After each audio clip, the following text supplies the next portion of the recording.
তো এইবার আমি কানে ধরছি আর কোনো দিন জীবনে বাংলাদেশে ব্যবসা করব না। প্রবাসীর টাকা যে 1 টাকা মানুষে যে বেলাইনে খরচ করে দেশে মানুষে, এইটার জব কিন্তু হারে হারে দিতে হবে।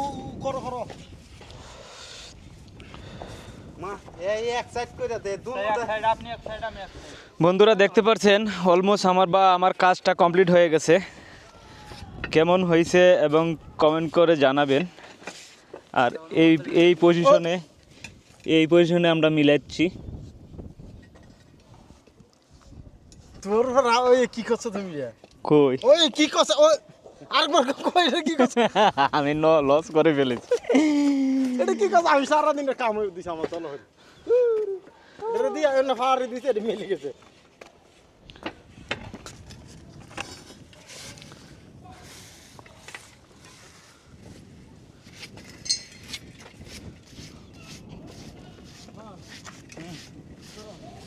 কি করে তুমি চোখে না দেখো না নাকি? হ্যাঁ বন্ধুরা অনেক ক্লান্ত, আমিও কাজ করেছি কিন্তু আপনারা দেখেন না ক্যামেরার ভিতরে, কারণ আমার ক্যামেরাম্যান নাই, আমি নিজেই ক্যামেরাম্যান। আমি নিজেই কাজ করি যে সময়, এই সময় কিন্তু আমি নিজেই ক্যামেরা ধরি, কারণ আমার ক্যামেরাম্যান নাই। আমার বাইকনা একটা আছে, সেও ক্যামেরা ধরতে রাজি না, মানে ক্যামেরাম্যান না, কারণ হের কাজে কাজ। আমি কি কাজ করবো নাকি তোমার ক্যামেরা ধরবো? এখন যাই হোক বন্ধুরা,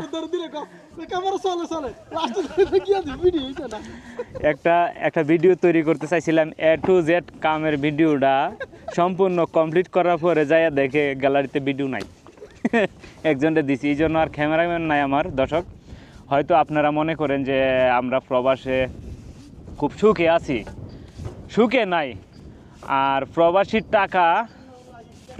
টাকা যে 1 টাকা মানুষে যে বেলাইনে খরচ করে দেশে মানুষে, এইটার জব কিন্তু হারে হারে দিতে হবে, কারণ আমরা খুব পরিশ্রমের বিনিময়ে টাকাটা উপার্জন করি। টাকাটা এমনি আসে না। দেশের ভাই বেড়াদাররে এটাই বলি, দেশেরটা মানে এ টাকাটা এমনি আসে না। আমি দীর্ঘ 6 মাস দেশে ছিলাম, বিগত 3 মাস আগে দেশে সৌদি আরব ব্যাক করছি। আমি বিদেশে গেছি, দেশে গিয়া সেরা ধরেন আমি একটা ব্যবসা খুলছিলাম এবং আপনারা জানেন আমি মুরগির ফার্ম দিছিলাম। মুরগির ফার্মে আমি বিশাল আকারে লস খাই প্রথম। এর পরবর্তীতে আবার একটা খামার দিছি, খামারের মধ্যে 800 মুরগি উঠাইছি। 800 মুরগির থেকে কালার বার্ড উঠাইছি। 800 মুরগির থেকে আমার মুরগি মারা গেছে মাত্র 10টা, কোনো রোগ বিনোদ হয় নাই। তো মুরগিতে আবার একই ধরা খাইছি, প্রায় 10,000 টাকা আমার চালান থেকে চলে গেছে। আমার বেতন কই, পেট পালবো খেটা। তো এইবার আমি কানে ধরছি আর কোনো দিন জীবনে বাংলাদেশে ব্যবসা করব না। হয়তো প্রবাসের ব্যবসার মধ্যে লস নাই, হয়তো কর্মের যে বেতনটা, অন্তত বেতনটা হইলো আসে। একদম যে লস আছে বা প্রবাসে ব্যবসা করলে ব্যবসাতে লস নাই। আর জীবনে যাই করি দেশের মধ্যে ব্যবসা করব না। হয়তো এই জীবনে আর কয় বছরে আছে, হয়তো যতটুকু বয়স হয়েছে আর কতটুকু আয়াত পাই জানি না। বাংলাদেশে ব্যবসা করলে এমন হয় না যে আমার দ্বারা উপকৃত হইব। আমি চাইছিলাম হয়তো বিদেশে যেরকম কর্মসংস্থান আমি গড়ে তুলেছি, এবং দেশের বাড়িতেও চাইছিলাম একটা কর্মসংস্থান গড়ে তুলব, কিন্তু দেশের বাড়িতে কর্মসংস্থানটা করা হয় নাই। কারণ আমি প্রায় 17 লক্ষ টাকা একবার লস খাইছি। 17 লক্ষ টাকা পুরোপুরি লস হয় নাই, কারণ আমি জায়গা কিনছি, ঘর উঠাইছি, তার মানে ইনভেস্ট করছি 17 লক্ষ টাকা। 17 লক্ষ টাকা থেকে প্রায় আমি 4-5 লাখ টাকার লস, যা উঠাইছি সবই লস গেছে।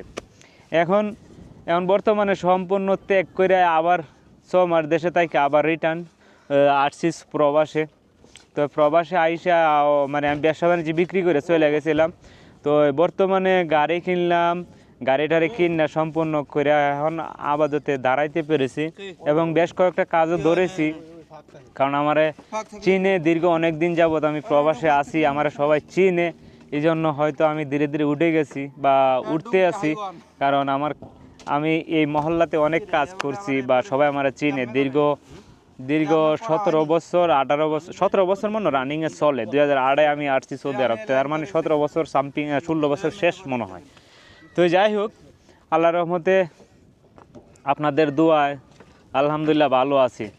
হয়তো চাইছিলাম বা আর একটু বালা করার জন্য আর কত করবো, 16-17 বছর বিদেশ করে লাইছি, আর কত করবো। চাইছিলাম দেশে একটা ব্যবসা করার জন্য বা দেশে কিছু আইটেম করার জন্য, কিন্তু পারলাম না ভাই বেড়াদার। আল্লাহর রহমতে এখন এটাই ভাবছি যে প্রবাসী বাকি জীবন জিন্দিগিটা কাটিয়ে দেই নাকি। আমরা এখানে 3 জন আছি, আমরা 3 জন আছি হবিগঞ্জের, একজন আছে কুনানের, একজন আছে যশোরের মানুষরা খুবই ভালো, মন মানসিকতা খুবই ভালো। আমি দেখলাম যশোরের মানুষ, তো যারা যশোরের মানুষ দেখছেন, এই যে যশোরের মানুষ একজন আছে আমার সাথে। যাক আলহামদুলিল্লাহ, সবার সাথে মিলেমিশেই আমাদের প্রবাস জীবনটা কেটে যাক, সুখের হোক, আনন্দের হোক, এটাই আশা করি।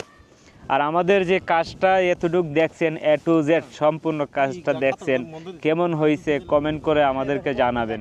আমাদের এটাই চাওয়া, আপনারা হয়তো আমাদের ভিডিওটা একটা লাইক করবেন এবং ফেসবুক পেজটা শেয়ার করে পাশে থাকবেন। আপনাদের কাছে তো কিছু চাওয়ার নাই। আমি হয়তো অনলাইনে বেশি দিন হয় নাই আসছি, কারণ আমি একটা ভিডিও দেখেছিলাম, একটা কুকুর একতলাতে 2তলা সিঁড়ি বাইয়ে উঠে যায়, মানে যে ফাঁকা সিঁড়ি, তখন কুকুরটা অনেক চেষ্টার পরে সফল হয়ে যায়।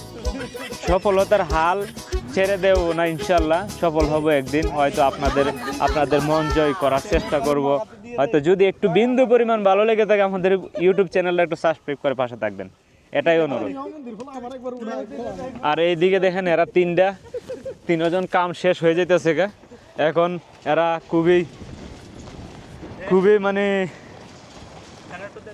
একটা ঠেলাঠেলি লাগা দিছে। এই দেখেন, আমরা কিন্তু সিমেন্টের কাজ করি না, কিন্তু এই কাজটা করলে সিমেন্ট হাতাইতে হয়। সিমেন্টের কাজটা করি না আমরা কোনো সময়, এটি সিমেন্টে আমাদের শেষ কাজ সিমেন্ট। কিন্তু আজকে এটাতে রং মারবো না, রং মারবো ইনশাল্লাহ আগামীকালকে রং মারা হবে এটাতে। এতটুকুই, ভালো থাকবেন, আমাদের পাশে থাকবেন এবং দেখতে পারছেন কাজটা কেমন হয়েছে। আর যেই বাড়িতে কাজে আসছি, এই বাড়ির মানুষটি অত্যাধিক খুবই ভালো লেগেছে, মানে ওর আচার ব্যবহার কথাবার্তা খুবই ভালো লাগে এবং খুবই ভালো মানুষ। তো কাজটাও সুন্দর করে দিয়েছি, আপনারা দেখছেন। কিন্তু এটাতে পানি ঢুকবে না, এগুলো আগে একটু প্রফিট বেশি হইতো, এখন একটু প্রফিট কম হয়, এতটা প্রফিট হয় না এখন। এই এগুলো ইটালি, এই গরমিটগুলো ইটালিয়ান গরমিটের দাম একটু বেশি পড়ে। তো কাজটা কেমন হয়েছে আপনারা বলবেন। দর্শক, এতক্ষণ আমাদের সাথে থাকার জন্য ধন্যবাদ। এখন ঘরের সাল থেকে নেমে যাব, তো নেক্সট ভিডিওতে দেখা হবে ইনশাআল্লাহ। বাই বাই, আল্লাহ হাফেজ, আসসালামু আলাইকুম।